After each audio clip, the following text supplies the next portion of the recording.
हाँ जी, नमस्कार प्यारे विद्यार्थियों, स्वागत है आप सभी लोगों का एमआरएम क्लासेज जयपुर पर। तो भाई विद्यार्थियों, पिछला हमारा राजस्थान आर्ट एंड कल्चर का टॉपिक था राजस्थान के संत एवं संप्रदाय। वो टॉपिक हमारा पूरा हो चुका है। मैंने जैसा कि आप लोगों को लास्ट वीडियो में कहा था कि संत एवं संप्रदाय के बाद में हम एक नया टॉपिक लेके आएंगे। कक्षाएं हमारी रेगुलर रहेगी, कोई बीच में हम अंतराल नहीं देंगे। यदि कोई टेक्निकल इशू रहता है तब भले ही कक्षा नहीं आए, लेकिन क्लास डेली आएगी, आप लोग देखना।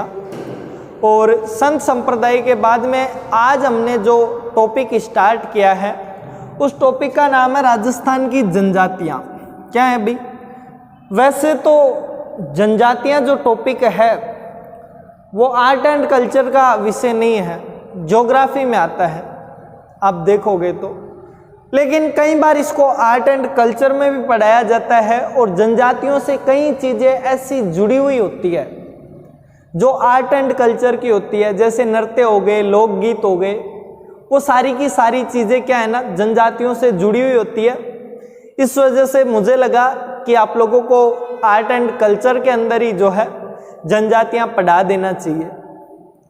बाकी आर्ट एंड कल्चर में नहीं आती है जनजातियाँ, ये बात ध्यान रखना। लेकिन हमेशा लगभग हर टीचर यही करता है कि वो आर्ट एंड कल्चर के साथ में ही पढ़ा देता है, क्योंकि इसमें फ़ायदा होता है, बच्चा आसानी से सीखता जाता है, हर चीज़ जुड़ी हुई मिलती है। एक्स्ट्रा हम जब ज्योग्राफी के अंदर जनजातियाँ पढ़ते हैं तो फिर वहाँ पे मज़ा किरकिरा हो जाता है। हम पढ़ रहे हैं ज़मीनी क्षेत्रों को और फिर वहाँ पे सीधा जनजातियों को पढ़े तो वो अच्छा नहीं लगता। इसलिए क्या होता है ना इसमें कि हम लोग आर्ट एंड कल्चर के अंदर ही जनजातियों को पढ़ लेते हैं। जनजातियाँ स्टार्ट करने से पहले बेसिक्स आप लोगों को कुछ चीज़ें बता देता हूँ। ये जनजातियों वाला टॉपिक है, इसको थोड़ा सा ऊपर करते हैं। यहाँ पे थोड़ी सी काम की चीज़ें बता देता हूँ। देखो, भारत में सर्वाधिक जो जनजातियाँ हैं वो तो मध्य प्रदेश के अंदर है भाई। कहाँ पे है? मध्य प्रदेश के अंदर सर्वाधिक जनजातियों की बात कर रहा हूँ, लोगों की बात कर रहा हूँ। कहाँ पे है? मध्य प्रदेश में है। यदि हम राजस्थान का स्थान इसमें देखें, एमपी जो है फर्स्ट पोजीशन के ऊपर आ जाता है। कौन सी पोजीशन पे? फर्स्ट पोजीशन पे आता है। हमारा जो राजस्थान है वो इस मामले में थोड़ा सा पीछे है, हालांकि ज़्यादा पीछे भी नहीं है भाई। राजस्थान की जो पोजीशन है वो 6th पोजीशन है, 6ठे स्थान पे राजस्थान आता है। ये तो जनजातियों के होने से होने वाला पढ़ा है हम लोगों ने कि राजस्थान में जनजातियां कितने नंबर पे पाई जाती है, जनजातियों के क्षेत्र में राजस्थान का कौन सा स्थान है। अब देखो यहाँ पे जो मैं बताऊंगा इस तरफ, ये है प्रतिशत का मामला भाई। क्या प्रतिशत के अंदर कितनी जनजातियां पाई जाती है? यदि मैं प्रतिशत की बात करूं तो भारत में सर्वाधिक जनजातीय प्रतिशत कहाँ का है भाई? सर्वाधिक यदि मैं बात करूं सर्वाधिक प्रतिशत, तो सर्वाधिक प्रतिशत है भाई मिजोरम का। कहाँ का है? मिजोरम का है, ये ध्यान रखना है। मिजोरम फर्स्ट पोजीशन पे आ जाता है इस मामले के अंदर। वहीं हमारा राजस्थान थोड़ा सा पिछड़ जाता है इस वाले मामले में, और राजस्थान पीछे खिसक जाता है, 13वें स्थान पे पहुंच जाता है। राजस्थान की कौन सी पोजीशन है? 13th पोजीशन है इस मामले के अंदर। मुझे लगता है यहाँ पे आप लोग समझ चुके हैं, शायद कोई और चीज एक्स्ट्रा मुझे बताने की आवश्यकता नहीं है। इधर तो हम लोगों ने जनसंख्या की दृष्टि से देखा था भाई। जनजातीय जनसंख्या की बात करें तो जनसंख्या सर्वाधिक पाई जाती है मध्य प्रदेश के अंदर जनजातियों की। मध्य प्रदेश फर्स्ट पोजीशन पे है। हमारा राजस्थान जो है वो 6th पोजीशन पे है। ये क्लियर कर लेना, यहाँ से छोटी मोटी एग्जाम में पूछते ही रहते हैं। ये 3rd ग्रेड जैसी वीडियो, इन एग्जाम्स के अंदर ये पूछते ही रहते हैं, आती ही रहती है इस तरीके के क्वेश्चंस। प्रतिशत की बात करें तो मिजोरम है, राजस्थान का 13वां स्थान है। ये हमने कुछ बेसिक्स पढ़ लिए। फिर मैं आप लोगों के साथ में बात करना चाहूंगा कि ये जो जनजातियां हैं ये जनजातियों को हम पढ़ते क्यों हैं? क्या जनजातियां हम लोगों से अलग होती है? देखो, जनजातियां दो तरीके की होती है। एक तो होती है एससी और एक होती है एसटी, शेड्यूल कास्ट और शेड्यूल ट्राइबल। और हम इन ट्राइबल्स को ही पढ़ने वाले हैं, एसटी वाली कोई, इन्हीं को हम पढ़ते हैं बेसिकली। जब भी पढ़ी जाती है तो यही जनजातियां पढ़ी जाती है। यदि मैं इनकी बात करूं तो ये देखो, जनजातियों की कुछ स्पेशलिटी होती है कि ये वनों में रहती है। प्राचीन काल में वनों में रहती थी, अब भले ये मैदानी भागों में आ गई हो, अब भले प्राचीन काल जैसा जीवन यापन नहीं करती हो, लेकिन आज भी उन तमाम सुविधाओं का ये फायदा उठाते हैं जिन सुविधाओं को केवल जनजातियों के लिए लागू किया गया था। अर्थात आप भले ही भिखारी की तरह नहीं दिखते हो, लेकिन आप भिखारी की जगह बैठ के पैसे मांग रहे हो तो आप भिखारी हो एक तरीके से। अब भले ही कुछ लोगों को बुरा लगता हो कि वो जनजाति कहलाते हो, लेकिन होते जनजाति है भाई, मानना पड़ेगा। या तो आप उन तमाम सुविधाओं को छोड़ दे जो जनजातियों को मिलती है, या फिर आपको मानना चाहिए कि हम वास्तविकता में जनजाति में आते हैं, हमारे अंदर वही लक्षण है जो जनजातियों में है। तो देखो, बेसिकली हमारे पास में वैसे तो सिलेबस में जब भी दी जाती है तो कुछ एक जनजातियां ही दी जाती है, ग्रासिया, मीणा, भील, लेकिन इनके अलावा हमें छोटी छोटी जनजातियों के बारे में और पढ़ना चाहिए। कथोड़ी, डामोर, कंजोर, कंजर जैसी छोटी जनजातियों को भी हमें पढ़ना चाहिए। कथोड़ी जनजाति एक संकटग्रस्त जनजाति है, विलुप्त होने की कगार पे है, उनके बारे में भी हमें जो है पढ़ना चाहिए। जनजातियों वाला टॉपिक है, बहुत ही इंपॉर्टेंट टॉपिक है। मैं इसके ऊपर बड़े विस्तार से बात करूंगा और एक एक चीज आपको समझाऊंगा कि क्यों ये जनजातियां कहलाती है, क्यों हम इनको शेड्यूल ट्राइबल्स में रखते हैं, इनकी क्या क्या विशेषताएं हैं, क्या क्या क्वालिटीज हैं इनकी, ये ऐसे कौन से काम है जो करती है जिनकी वजह से इन्हें जनजातियों में जो है रखा गया है।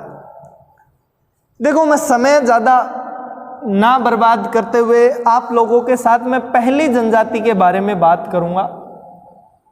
और पहली जो जनजाति आती है उस जनजाति का नाम है कथोड़ी। कथोड़ी नहीं, पहले पढ़ेंगे हम कंजर जनजाति। कौन सी जनजाति पढ़ेंगे भाई? कंजर जनजाति के बारे में हम सबसे पहले पढ़ेंगे। मुझे लगता है ये तरीका सही है अपना पढ़ने का भी, क्योंकि इसमें हम लगभग तरीके से जो है क्लियर कर लेते हैं हर चीज को। देखो, कंजर जनजाति की यदि मैं बात करूं तो ये कानन चार शब्द से बनी हुई है भाई। किससे? कानन चार शब्द से बनी हुई है। कंजर जो शब्द है वो कानन चार शब्द से बना है। और ये जो कानन चार होता है, इस कानन चार का मतलब होता है, कानन में देखो ये दो शब्दों से मिलकर बना है, ये भी कानन प्लस चार। इसमें कानन का मतलब होता है, हम सभी जानते हैं, जंगल, और चार का मतलब होता है विचरण करने वाला, विचरण करने वाला। अब देखो भाई, हम लोगों ने कितनी आसानी से इसके बारे में जान लिया है। यानी कंजर जनजाति जो है जंगलों में विचरण करती है, क्योंकि हम लोगों ने यही तो पढ़ा है कि कानन चार का जो मतलब होता है, क्या हो गया आज रजिस्टर नहीं आ रहा, कानन चार का जो मतलब होता है वो होता है जंगल में विचरण करने वाला। कानन का मतलब जंगल, चार का विचरण करने वाला। यानी कंजर जो जनजाति है वो जंगल में विचरण करती है, जंगलों में निवास करती है। फिर भी हम बात करें इसके क्षेत्र की कि ये कौन से क्षेत्र में निवास करती है, तो फिर इनका क्षेत्र हमारे समक्ष आता है और उस क्षेत्र को बोलते हैं हम हाड़ौती क्षेत्र। कौन सा क्षेत्र भी? हाड़ौती क्षेत्र में ये निवास करती है। ठीक है, यदि आप लोगों को वैसे नहीं देखी जाए, कक्षा थोड़ा धीरे पढ़ाता हूं तो आप स्पीड बढ़ा लिया करो, इसकी 1.5 गुणा कर लिया करो या 1.25 पे कर लिया करो, मेरे अकॉर्डिंग 1.25 पे ठीक रहेगी। और यदि आप साथ साथ में नोट्स बना रहे हो तो फिर आपकी नॉर्मल स्पीड पे जो है ठीक रहने वाली है क्लास। देखो, हाड़ौती के क्षेत्र के अंदर जो है कंजर जनजाति निवास करती है। बेसिकली हाड़ौती के क्षेत्र में जो लोग हैं वो रहते हैं। इस जनजाति की विशेषता ये नहीं कि ये जंगलों में रहती है, इसकी विशेषता यह है कि इनका जो मुख्य व्यवसाय है वो व्यवसाय थोड़ा सा सबसे हटके है भाई। इनका जो व्यवसाय है वो सबसे हटके है। और व्यवसाय क्या है इनका? अपराध करना, ये व्यवसाय मानते हैं स्वयं का। अपराध करना व्यवसाय मानते हैं स्वयं का। बड़ी भारी बात हो गई। आप सोचोगे यार अपराध करना, तभी तो इन्हें जनजातियों की श्रेणी में रखा गया है। इन लोगों का मानना है कि जैसे गुर्जर जनजाति दूध के लिए, अधिकतर गुर्जरों के अंदर, गुर्जर कहते भी है, मेरे जितने भी दोस्त हैं वो कहते हैं कि या तो गुर्जर पैसे छापता है या फिर दूध बेचता है, दो ही काम करता है गुर्जर और कुछ नहीं करता। तो कहते हैं कि जिस प्रकार राजपूतों को राज करने के लिए बनाया है, हर जनजाति का एक काम है धोबी को कपड़े धोने के लिए, और जो क्या बोलते हैं उसको रेगर, वो चप्पलें सही करने के लिए। इस तरीके से हम लोगों को भगवान ने हमारा जो काम दिया है वो काम दिया है अपराध करना। हम लोगों का भगवान ने एक ही काम बताया कि अपराध करो, और इस बात को ये गुनाह नहीं मानते बल्कि आशीर्वाद और लेते हैं। ये आशीर्वाद जो लेते हैं ना, ये पहले आशीर्वाद लेते हैं भी। आशीर्वाद लेने को क्या बोलते हैं? ये पाती मांगना कहलाता है। कोई भी अपराध करने से पहले ये लोग मंदिरों में जाते हैं। देवता भी इनके गजब से हैं जो इनको आशीर्वाद देते हैं, और जो आशीर्वाद मांगने जाते हैं उसको ये लोग बोलते हैं पाती मांगना। मुझे लगता है पाती नहीं, पांती होगा। ये लोग अपना हिस्सा मांगते होंगे भगवान जी से जाके, और अपना हिस्सा चोरी करके लाते हैं, फिर अपराध के रूप में चोरी, डकैती, ये इनका मुख्य व्यवसाय है। एक बात इनकी बड़ी गजब सी है, ये लोग शराब के इतने शौकीन हैं कि ये लोग जो हैं वो अंतिम समय के अंदर व्यक्ति के मुंह में शराब डालते हैं। अंतिम समय में शराब की बूंद डाली जाती है, शराब की बूंद मुंह में डालते हैं, मुंह में डालते हैं। भाई शराब के शौकीन बड़े बेहतरीन है ये, और इस तरह के शौकीन है कि जब आदमी मरने वाला होता है तो अक्सर आम जो जातियां होती है वो क्या करती है कि मरते हुए आदमी के मुंह में गंगा जल डाला जाता है कि गंगा जल मिलना चाहिए। ये लोग बोलते हैं कि मरता हुए जो व्यक्ति है उसके मुंह में शराब डालनी चाहिए तो उसकी आत्मा जो है सुख शांति से जा सकती है। ऐसा वेस्टर्न कल्चर्स में भी होता है कई बार। मैंने एक बार एक स्टोरी पढ़ी थी और इस स्टोरी में देख रहा था कि राइटर लिखता है कि मैं जब घर पहुंचा तो मेरी दादी माँ आखिरी शब्द बड़बड़ा रही थी। परिवार में कोई नहीं समझ पा रहा था कि दादी जी क्या बोलना चाहते हैं।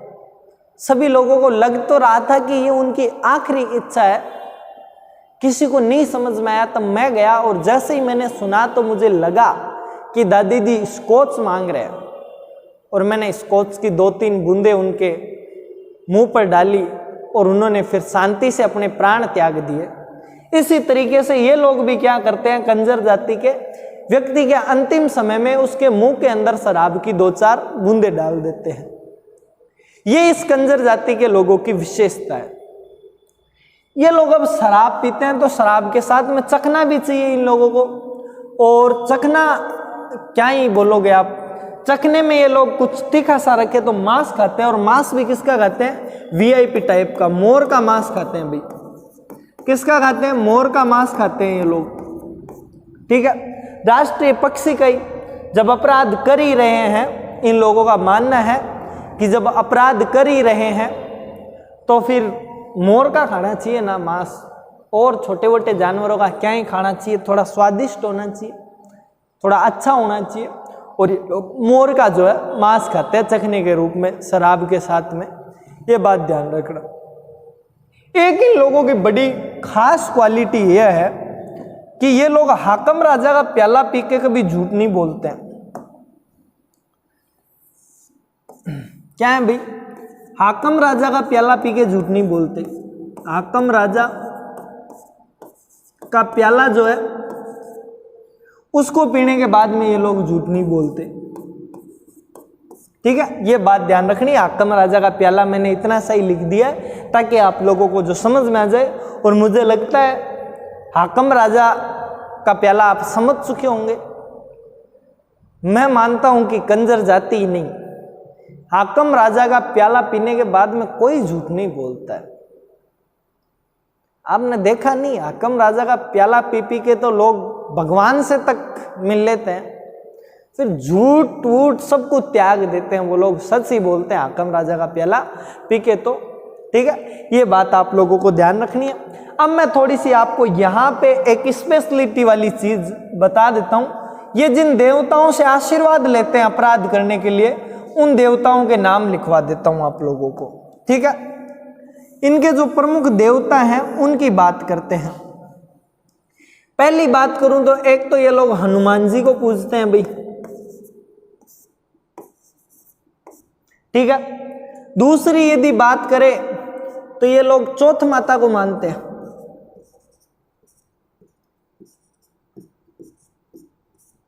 एक इनकी कुलदेवी है जोगिनिया माता।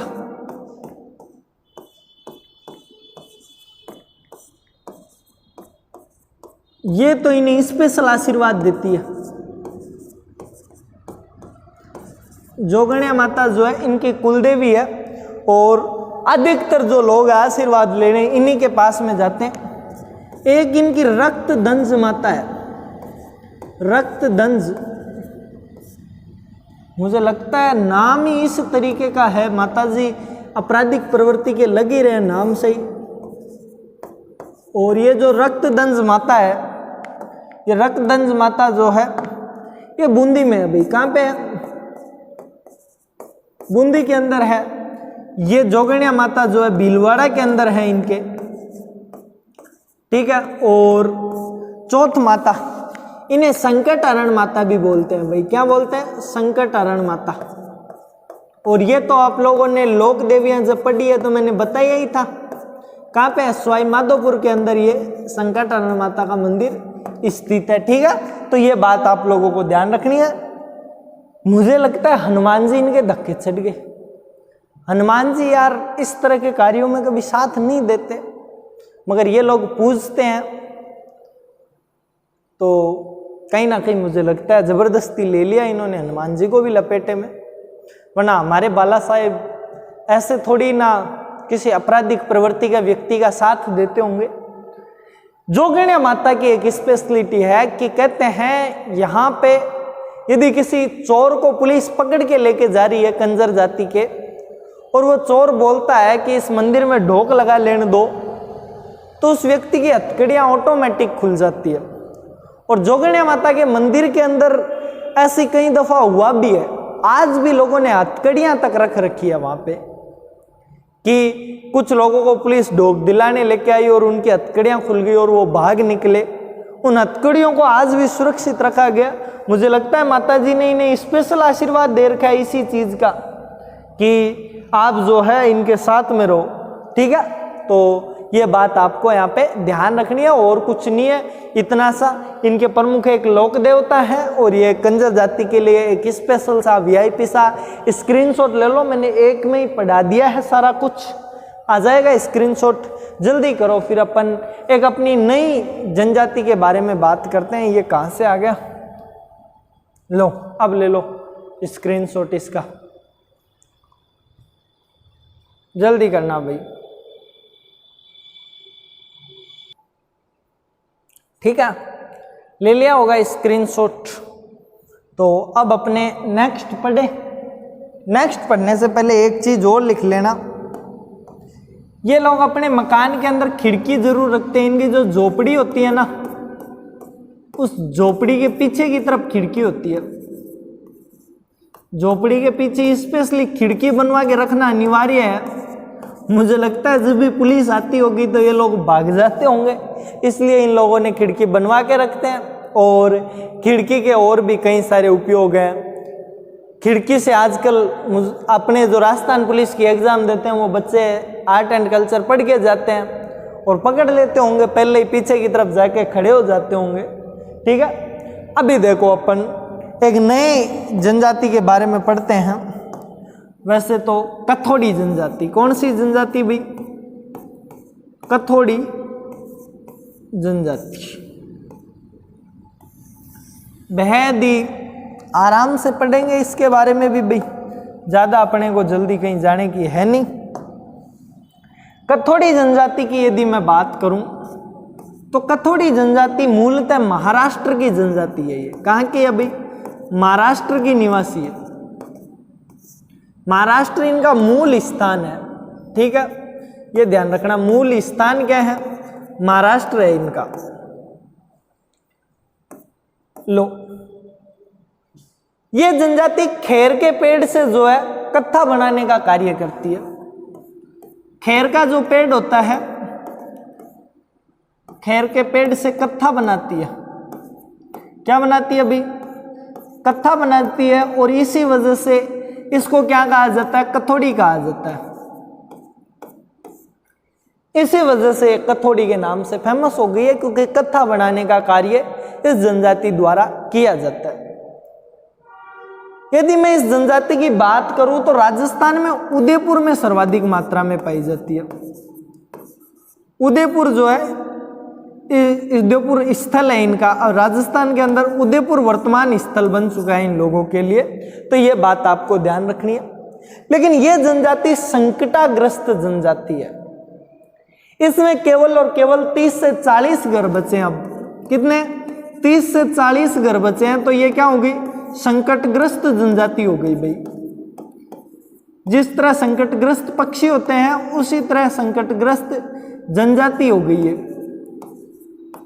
ठीक है, ये बात अपने को यहाँ पे ध्यान रखनी है कि 30 से 40 एक घर है। और अब जब आप बजट पढ़ो तो बजट में देखना, कथोड़ी जनजाति के लिए काफ़ी सारी चीज़ें जो होती है, अलग अलग से कई योजनाएं आती है, वो आपके करंट के इशू बन जाते हैं। लेकिन पढ़ते रहना चाहिए, ध्यान रहना चाहिए आप लोगों को। ध्यान रहेगा तो आप लोगों के अच्छे से समझ में आएगा कि संकटग्रस्त जनजाति है। अब देखो, यदि मैं बात करूं इस जनजाति की, तो ये जो जनजाति है ना, ये जनजाति दूध नहीं पीती है भाई। क्या नहीं करते? दूध नहीं पीते हैं इस जनजाति के लोग। बच्चा केवल माँ का दूध पीता है, उसके बाद में बच्चा कभी दूध नहीं पीता है जीवन में। जब दूध पीना बंद कर देता है माँ का, उसके बाद में बच्चा कभी दूध नहीं पीता है। मुझे लगता है आजकल के छोटे बच्चे सारे ही कथोड़ी जनजाति से ही इंस्पायर हो चुके हैं। किसी को भी दूध पीना पसंद नहीं है, छोटे बच्चों को बेहद कम मिलते हैं। वरना पहले के बच्चों को देखो, छोटे छोटे वो बच्चे, एक एक बच्चा आधा आधा लीटर दूध, एक एक लीटर दूध पी जाया करता था। आजकल के बच्चों को वो छोटा सा गिलास दो, उस गिलास को वो पूरा नहीं पी सकते, क्योंकि वो कथोड़ी जाति से क्या है? इंस्पायर है, कथोड़ी जनजाति से। इस जनजाति के लोग दूध तो नहीं पीते, लेकिन महिलाओं को इन्होंने पूरा पूरा सम्मान दिया है भाई। इस मामले में इनकी तारीफ करनी पड़ेगी। ये लोग जो शराब पीते हैं ना, उस शराब के अंदर महिला प्लस पुरुष बराबरी से बैठ के पीते हैं भाई। ऊंच नीच की बात इन्होंने रखी ही नहीं। इन्होंने कहा कि महिलाओं को भी समान अधिकार है, और दोनों पति पत्नी क्या है, रोमांटिक है। जनजाति बड़ी रोमांटिक है भाई। पति और पत्नी दोनों साथ में बैठ के शराब पीते हैं। जीवन के आनंद ये लोग ले रहे हैं। और इस वजह से मुझे कई बार लगता है इन लोगों को बैठ के जो है खाना पहले बनाना पड़ता होगा। वरना वैसे तो क्या ना, वो एक पुरुष पीता तो भांड होके पुरुष आता है, महिला बेचारी घर में काम करती रहती है, खाना वाना खिला देती है। अब दोनों पीते हैं तो फिर खाना वाना पहले ही बना के रखना पड़ता होगा, वरना बाद में तो फिर भूखे मरे। इसलिए शाम को जल्दी खाना वाना बना लेते होंगे, बाद में पैंक शेक लगाते होंगे। भाई महिलाओं को इतना अधिकार दिया तो महिलाओं ने बोला कि हम जेवर नहीं पहनेंगे। ये जो महिलाएं होती है वो आभूषण नहीं पहनती भाई। क्या नहीं पहनती? आभूषण नहीं पहनती। आभूषण के सब खिलाफ है ये। आभूषण नहीं पहने जाते इनके द्वारा। इन्होंने कहा कि अपन आभूषण नहीं पहनेगा, और आभूषण नहीं पहनने का कारण भी है एक मेरे अकॉर्डिंग तो, कि जब शराब पीती है यदि महिलाएं आभूषण पहने, शराब पीने के बाद में तो कोई लूट ले जाए, इसलिए नहीं पहनती होगी। इन लोगों को आभूषण की जगह एक चीज बहुत ज्यादा पसंद है, गोदना गुदवाना। जानते हो? लगभग बच्चे जानते हैं। शरीर पर गोदना गुदवाना यानी टैटू बनाती है, शरीर पर टैटू बनवाती है भाई। ठीक है, ये ध्यान रखना। ब्रैकेट में यहाँ पे लिख लेना, गोदना गुदवाना बोलते हैं इस प्रथा को। क्या बोलते हैं? गोदना गुदवाना। और पूरे शरीर पर ये गोदना गुदवा के रहती है, टैटू बनवा के रहती है। तो वो ज्वेलरी का काम जो है टैटू कर देते हैं। बाकी हम लोग कई बार जब पढ़ते हैं तो हम यही देखते हैं कि जो है महिलाओं के लिए आभूषण बेहद ही प्रिय होते हैं महिलाओं को, लेकिन ये लोग आभूषण नहीं पहनती, शरीर पर टैटू ही बना के रहती है। दो रीजंस है। पहली बात तो गरीब जनजाति है, दूसरी फिर डर रहता है कि कोई लूट ले जाए शराब पीने के पश्चात, तो इसलिए नहीं पहनते होंगे ये लोग। इनके जो झोपड़ी है उस झोपड़ी को कहा जाता है भाई खालरा। क्या कहा जाता है? झोपड़ी जो होती है इनकी, उस झोपड़ी को कहा जाता है खालरा। खालर भी बोलते हैं, कुछ जगह तो खालर ही लिख लेना अपने। क्या क्या बोलते हैं इसको? खालर या खालरा इनकी झोपड़ी को कहा जाता है। इस जनजाति की यदि मैं और बात करूं तो प्रमुख देवता देख लो भाई। प्रमुख देवता बता देता हूं इस जनजाति के। एक तो बारी माता। बारी माता देवता एवं देवियां बता रहा हूं इनकी, यहां से देख लेना। एक कंसारी माता, ठीक है। और यदि और बात करूं तो इसके अंदर बारी माता, कंसारी माता, गांवदेव, गामदेव, वाद्य देव,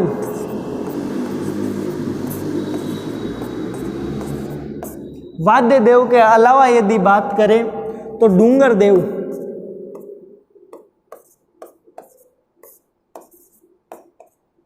मुझे लगता है अजीब से नाम है यार, तभी जनजातियां करते हैं। ये तो सुने हुए ही नहीं होंगे आप लोगों के, क्योंकि जनजातियों के देवता हैं तो नहीं भी पता रहता है। एक स्पेशलिटी और है, पिछली वाली कंजर जनजाति के बारे में हमने पढ़ा था कि कंजर जनजाति के जो लोग हैं वो कौन सा मांस खाते हैं? कंजर जनजाति वाले जो हैं वो मोर का मांस खाते हैं। ये लोग कहते हैं कि वैरायटी चेंज होनी चाहिए, और ये लोग बंदर का मांस खाते हैं। अब तुम कहोगे सर बंदर का मांस, तो जी हाँ भाई, बंदर का मांस खाया जाता है। इनके द्वारा किसका मांस खाया जाता है भाई? बंदर का मांस खाते हैं ये। स्पेशली ध्यान रखना, चखने के रूप में क्या रखते हैं? बंदर का मांस जो है ये लोग खाते हैं। अब आप लोग इसका स्क्रीनशॉट ले लीजिए, फिर हम अपने अगली डामोर जनजाति के बारे में पढ़ेंगे। जल्दी करो।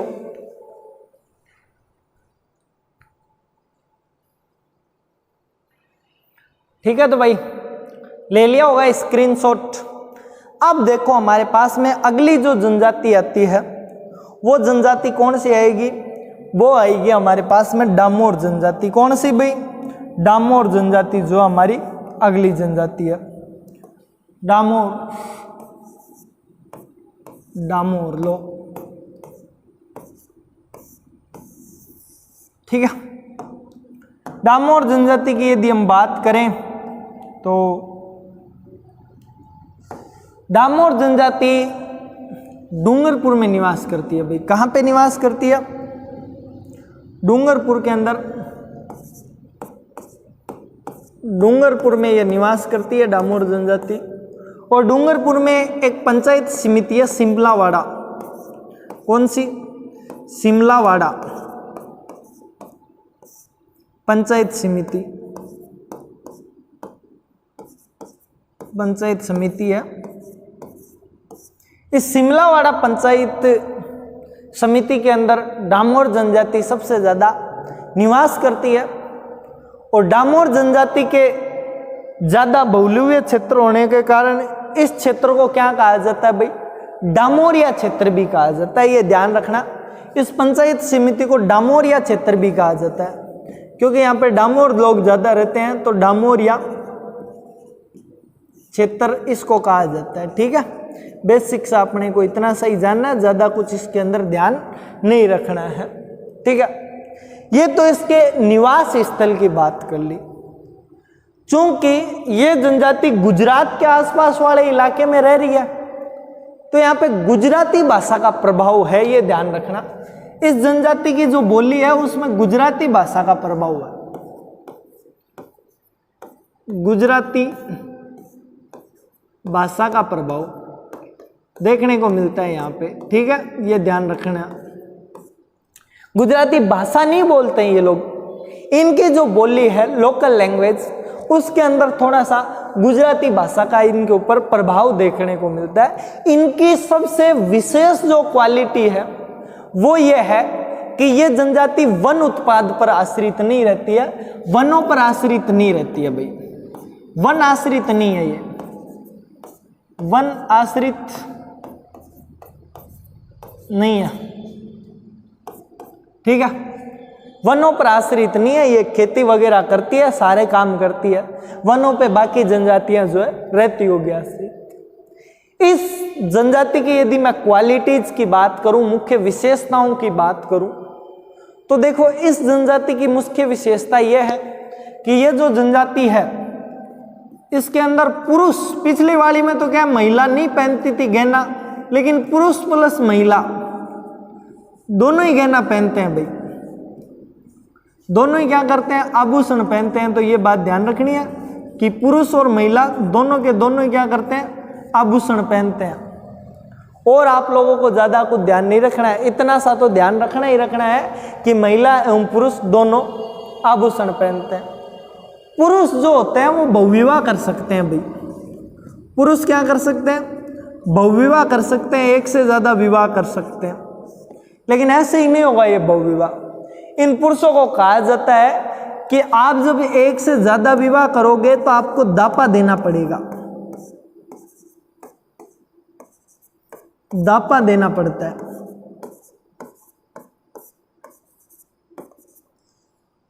अपनी साइड के आम लोग तो दापा तो कभी सुना नहीं होगा, डाका सुना है, डाका देना, और डाका देने का मतलब डकैती करना।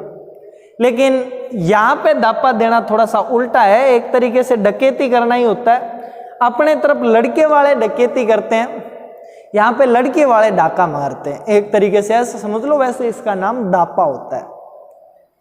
यहाँ पे जो है लड़के को वधू का मूल्य देना पड़ता है भाई, वधू मूल्य होता है ये एक तरीके से, कि आप हमारी लड़की लेके जा रहे हो तो उसके बदले पैसे देके जाओ। उत्तरी राजस्थान में तो उल्टा अलग सिस्टम होता है, आम जातियों में लड़की के पिता को दहेज देना पड़ता है, लेकिन यहाँ पे पुरुष दहेज देके जाता है लड़की वालों को, कि लड़की का मूल्य देके जा रहे हैं, वधू मूल्य को क्या बोलते हैं, दापा बोलते हैं। ये बात ध्यान रखना है आप लोगों को। इसके अलावा यदि मैं बात करूं तो इस जनजाति में एक होता है चामड़िया, चामड़िया या चाड़िया प्रथा होती है। ठीक है, इसको चाड़िया ही लिखना भाई, चाड़िया ही है ये प्रथा। कौन सी प्रथा, चाड़िया प्रथा।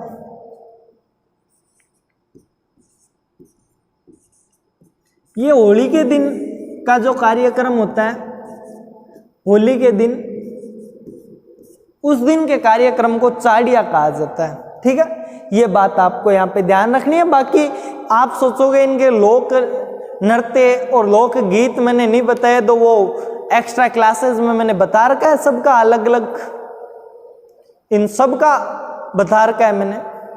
यहाँ पे यदि मैं थोड़ी सी डामोर जनजाति की बात करूं तो वो यहाँ से हटके मैं इधर बता देता हूँ आप लोगों को। डामोर जो जनजाति है, इस जनजाति के लोग क्या करते हैं भाई, छेला बाबूजी का मेला लगता है। दो मेले हैं इनके, एक तो है छेला बाबूजी का मेला, छेला बाबूजी का मेला, छेला बाबू जी का मेला। एक है ग्यारस की रेवड़ी, क्या है भाई? ग्यारस की रेवड़ी का मेला, रेवड़ी का मेला। ये दो मेला इन लोगों के लिए प्रसिद्ध है। इन दोनों मेलों को ये लोग बहुत ही ज्यादा मानते हैं, ये बात आपको ध्यान रखनी है। इसके अलावा यदि मैं कुछ बताऊं तो इनका जो मुखिया होता है, वो मुखिया जो है, एक सेकेंड, इनका जो पटेल मुखिया जिसे बोलते हैं, वो मुखिया कहलाता है भाई, मुखी।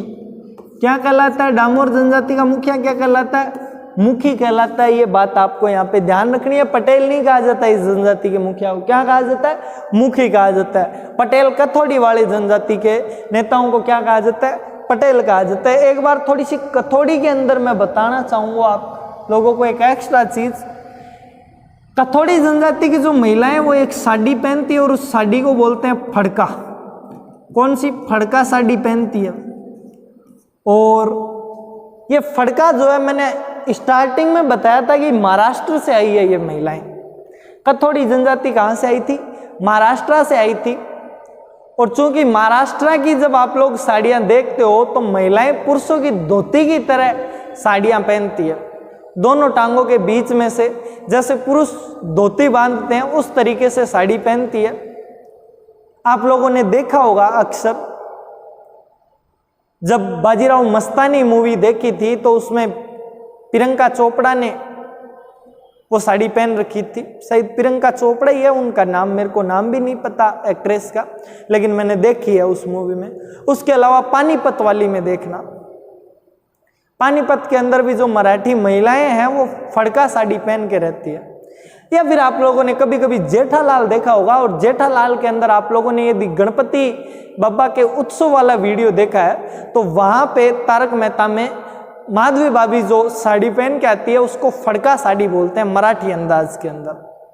तो मराठी अंदाज में साड़ी पहनना क्या कहलाता है? फड़का साड़ी कहलाता है। ठीक है, अभी हम डामोर पर बात कर रहे थे। डामोर जनजाति का मुखिया क्या कहलाता है? मुखी कहलाता है भाई। इसके अलावा डामोर जनजाति की यदि मैं बात करूं आप लोगों के साथ में, तो एक सेकेंड, डामोर जनजाति का जो मुखिया है वो मुखी कहलाता है। डामोर जनजाति के अंदर शराब भी पी जाती है भाई। क्या पी जाती है? शराब पी जाती है। ठीक है, ये बात आपको यहाँ पे ध्यान रखनी है। इतना ही है इनके बारे में, इसके अलावा कुछ भी नहीं है। यदि आप लोग इसका स्क्रीनशॉट लेना चाहते हो तो ले लो, मैं पीछे वाला निकाल देता हूँ, लो यहाँ से स्क्रीनशॉट ले लो। इसके अलावा कुछ भी नहीं है इसमें, इतना ही है।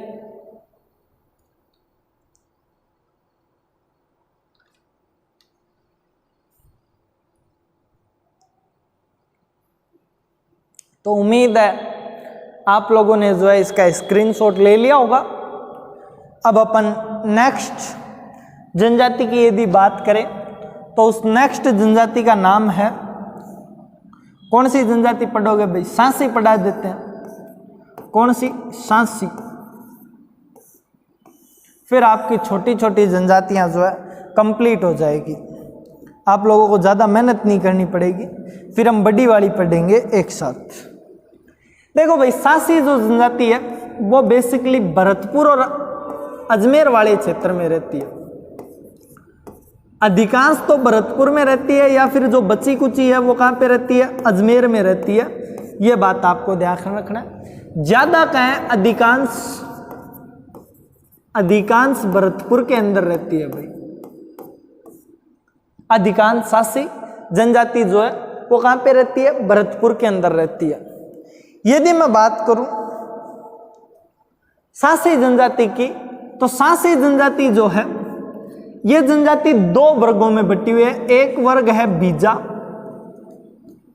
बीजा पहला वर्ग है इनका, और दूसरा वर्ग जो है उसको माला कहा जाता है।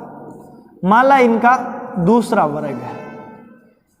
मैंने स्टार्टिंग में ही कहा था कि ये जनजाति कितने वर्गों में बटी हुई है? दो वर्गों में बटी हुई है। बीजा वर्ग एवं माला वर्ग। इस जनजाति के बारे में यदि मैं आप लोगों को थोड़ा सा बताना चाहूं तो ये जो जनजाति है इसके अंदर विधवा विवाह नहीं किया जाता भाई। कौन सा विवाह नहीं होता है? विधवा का विवाह नहीं होता है। विधवा विवाह पर इस जनजाति के अंदर रोक लगाई गई है कि इस जनजाति में विधवा विवाह नहीं किया जाएगा।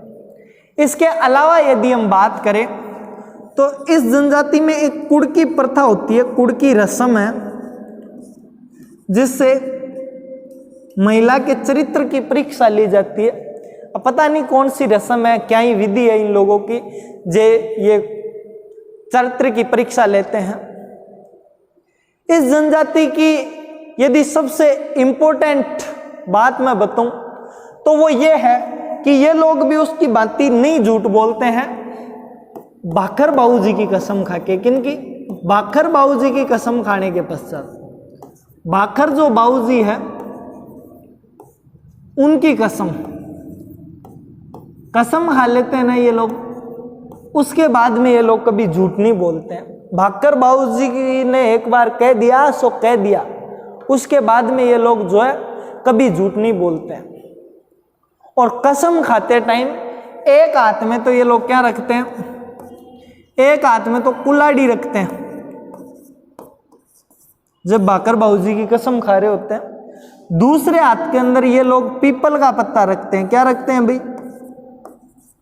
पीपल का पत्ता रखते हैं। मुझे लगता है उसी तरीके से ये कस्में खिलाते होंगे जैसे अपने छोटे बच्चे नहीं खिलाते क्या?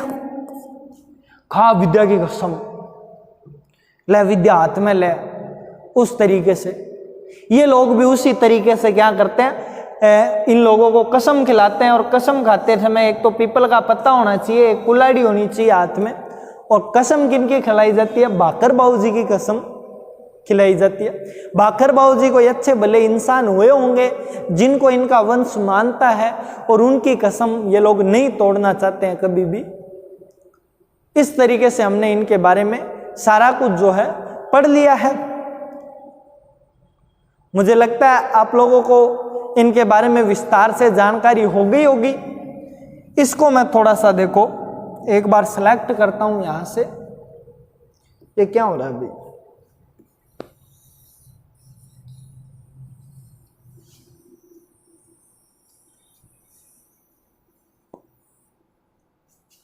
ठीक है,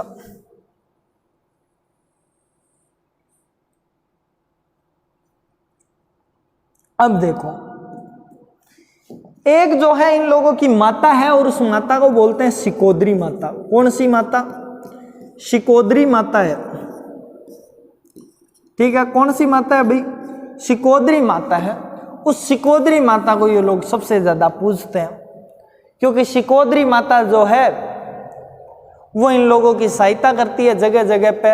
और इवन एक बार तो ऐसा हुआ था 2007-8 के समथिंग की बात है, 7-8 क्या 2005-6 की बात है। उस समय एक डॉक्टर था सांसी जाति का, अशोक सांसी, और उस अशोक सांसी ने यह अफवाह फैला दी कि मेरे अंदर जो है शिकोद्री माता जी की छाया आती है और जो छाया आती है वो मुझसे एक सिक्के के 3 सिक्के करवा देती है, यानी आप 1 रुपया दोगा तो 3 रुपये हो जाएंगे। लोगों ने परीक्षा ली, उन्होंने वाकई में 1 के 3 कर दिए, 1000 के 3000 कर दिए, 3000 के 30,000 कर दिए, 3000 के 9000 सॉरी 10 के 30 कर दिए। इस तरीके से लोगों को इन पे भरोसा हो गया और राजस्थान में सांसी जनजाति के जितने भी लोग थे उतने लोगों से उसने पैसे ले लिए। लोगों को कहा भाई अब माताजी को भी टाइम लगेगा, पैसे ज़्यादा करने हैं डबल, तो आप लोग 6 महीने बाद में आना, 6 महीने में आपके सबके हो जाएंगे। 6 महीने बाद में जब लोग देखने गए तो वहाँ पे अशोक जी मिले ही नहीं। अशोक जी रफू चक्कर हो चुके थे, बाद में जोधपुर से अपनी पत्नी सहित पकड़े गए थे। तब लोगों को पूरे राजस्थान में पता चला था कि सांसी जाति के अंदर लोगों को इस कदर बेवकूफ़ बनाया गया है कि 1 के 3 सिक्के कर दिए जाएंगे। अक्षय कुमार वाली मुझे लगता है हेराफेरी उसी पर बनी हुई है। हेराफेरी के अंदर भी तो बोलते हैं 21 दिन में पैसा डबल, इन्होंने 6 महीने मांगे थे अशोक जी ने। तो फालतू की बातें छोड़ो, अपनी जो है ये सांसी जनजाति भी जो है पूरी हो चुकी है, तो इसका भी स्क्रीनशॉट ले लेना। और इसी के साथ में सबसे महत्वपूर्ण कि जनजातियों में आज की क्लास में हम इतना ही पढ़ेंगे भाई, छोटी जनजातियां मैंने पूरी कर दिया। अब बड़ी जनजातियां हैं ग्रासिया, मीणा, भील, इनको हम एक साथ पढ़ लेंगे, थोड़ा ठीक रहेगा, तो वो बात अपन एक साथ पढ़ेंगे, ठीक है। इसका स्क्रीनशॉट ले लेना और वीडियो को साथ में शेयर करना भाई। आप लोग वीडियो को शेयर नहीं करते, इस वजह से व्यू नहीं आ रहे हैं। देखो सही बात तो यही है, जल्दी से इसको शेयर कर देना देखने के बाद में, ठीक है प्यारे मित्रों। चलता हूं, जय हिंद जय भारत। स्क्रीनशॉट ले लो भाई सारे।